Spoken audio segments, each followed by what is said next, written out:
I would now like to introduce Ashley Eller-Hyligen. Ashley is from a military family, currently stationed at Maxwell Air Force Base in Montgomery, Alabama.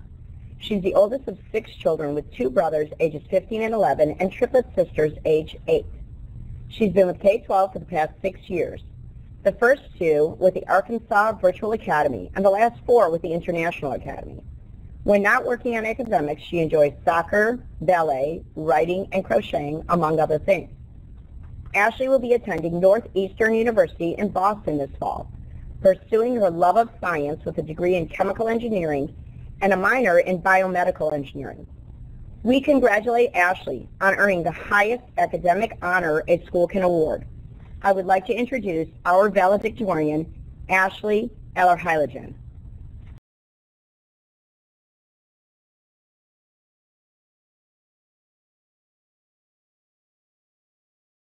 Right, hello everyone. Can you guys hear me all right?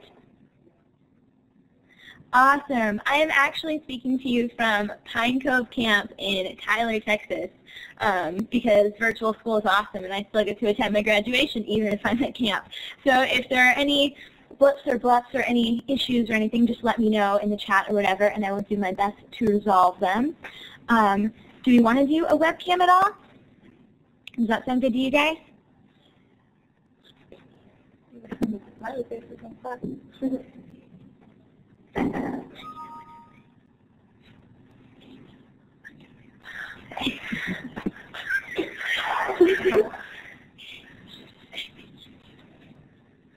Okay, let's see, is that going to work for me?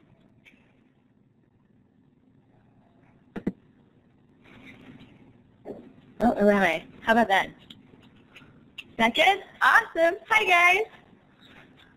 All right. And these are some of my cabin mates and my friends from camp, so they got to come to my graduation as well. All right.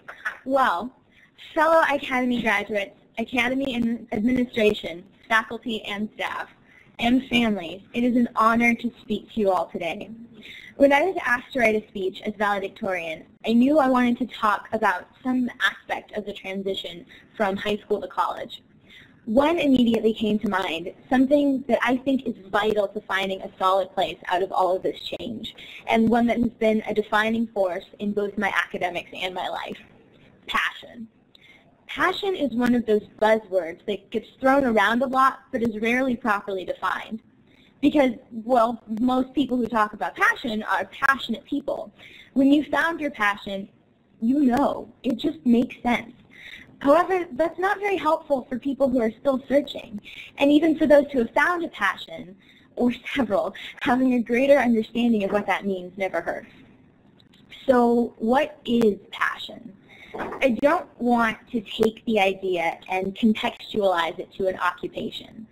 The definition of passion doesn't need to be changed to apply to something that you do. In fact, taking that original definition of passion and applying it to something that you do is what makes it such a meaningful concept.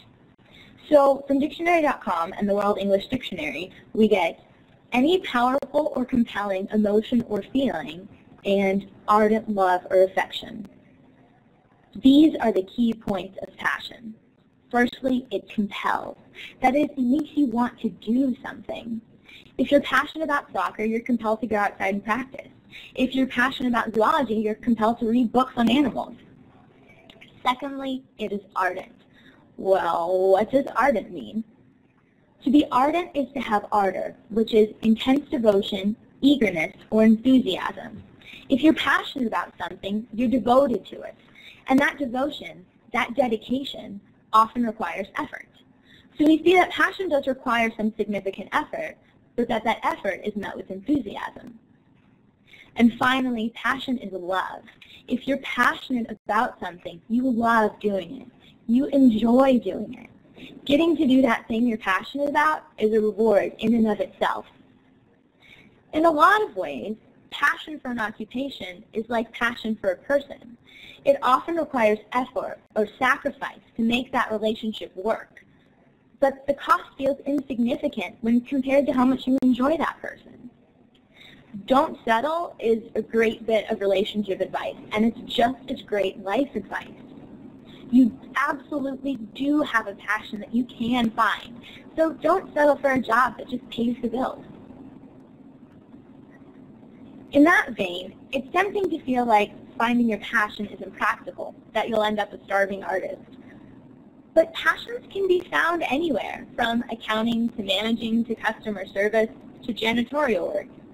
It's important to understand that passion isn't just a feeling, it's a mindset. It's a determination to experience the full enjoyment of something. Just like with relationships, you can't wait for a fairy godmother to appear and whisk you off to your happily ever after. A perfect job is not going to magically solve all of your problems, just like a perfect person can't. Which leads us right into the second question. Why passion? Why is passion so important? It comes down to the fact that one spends far too much of one's life on a career to not enjoy it. When you're passionate about an occupation, you work at it diligently.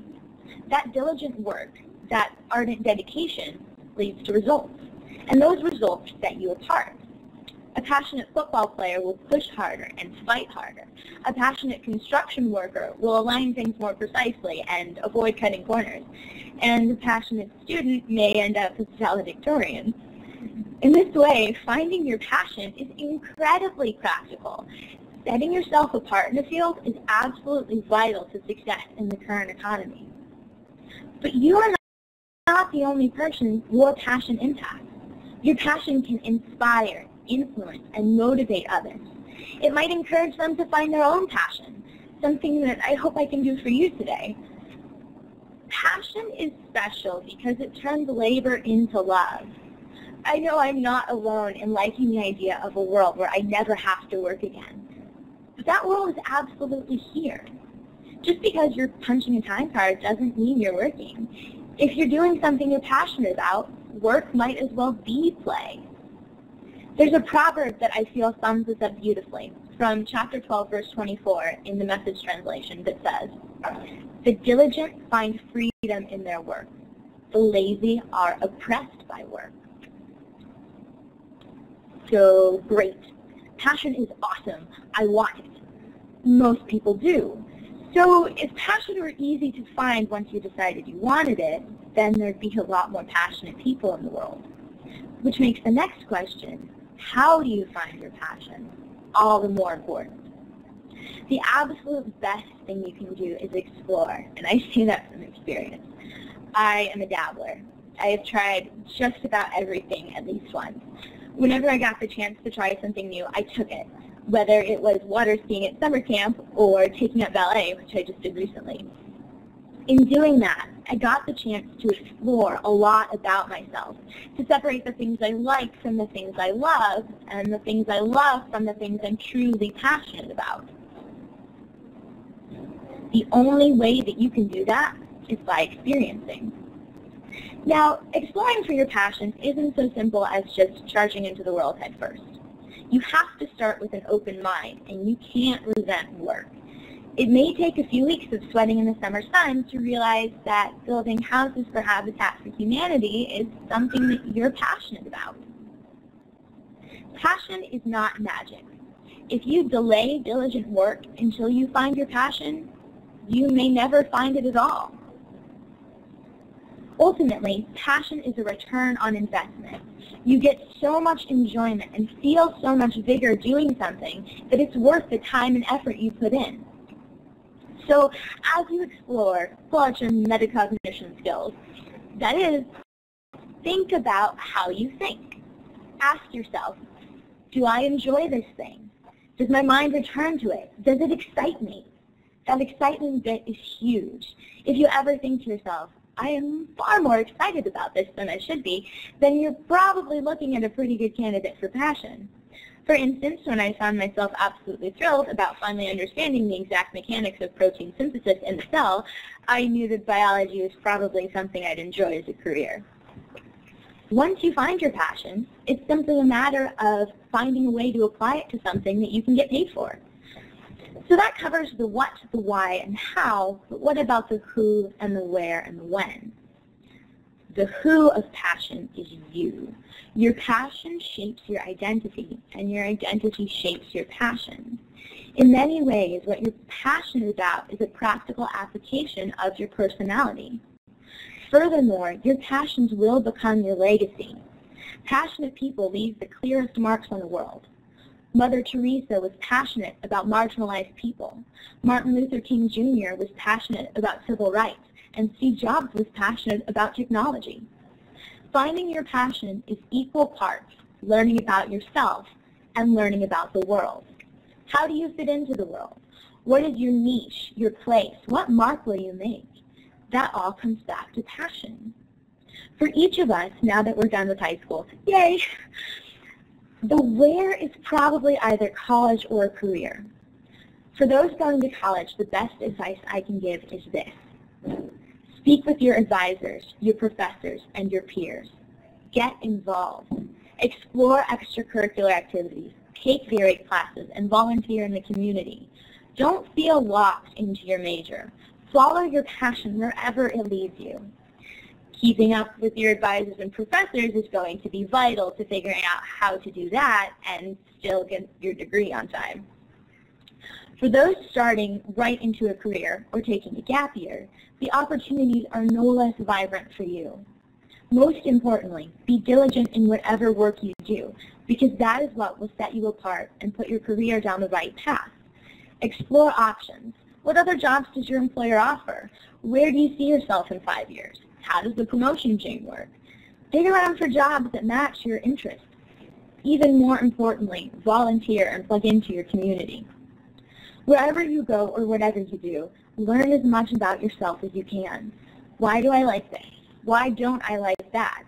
Always keep an eye out for opportunities to explore. As for the when, always.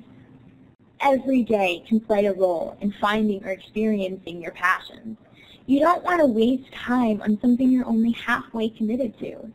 If something fills you with a distinct sense of whatever, then either find a way to change your attitude about it or do something else. Now, the college years for some of us, the start of our careers for others, is a golden opportunity for finding that passion. We're still young, still expected to explore, still expected to be learning about ourselves. The difference passion can make is incredible. Don't ever settle for a life without it. In fact, putting this speech together was a bit of an exercise in passion for me. At first, whenever I think about sitting down and brainstorming, something else seems more appealing. But once I got over that initial impression of work, I settled back into my usual enthusiasm. I got to write a speech. I got to share what I'd learned. I got to express my ideas. Writing is one of my passions, and once I got back into the swing of things, my initial apprehension seemed silly. So speaking to you all today has not been a task, but a privilege. In fact, these past 4 years at K12 and all that blood and sweat and tears have been an incredible privilege. And I thank you all for indulging my sense of grandeur with one last piece of advice. Wherever you go, go with open eyes. Whomever you meet, meet with an open heart. And whatever you do, do it with passion. Thank you.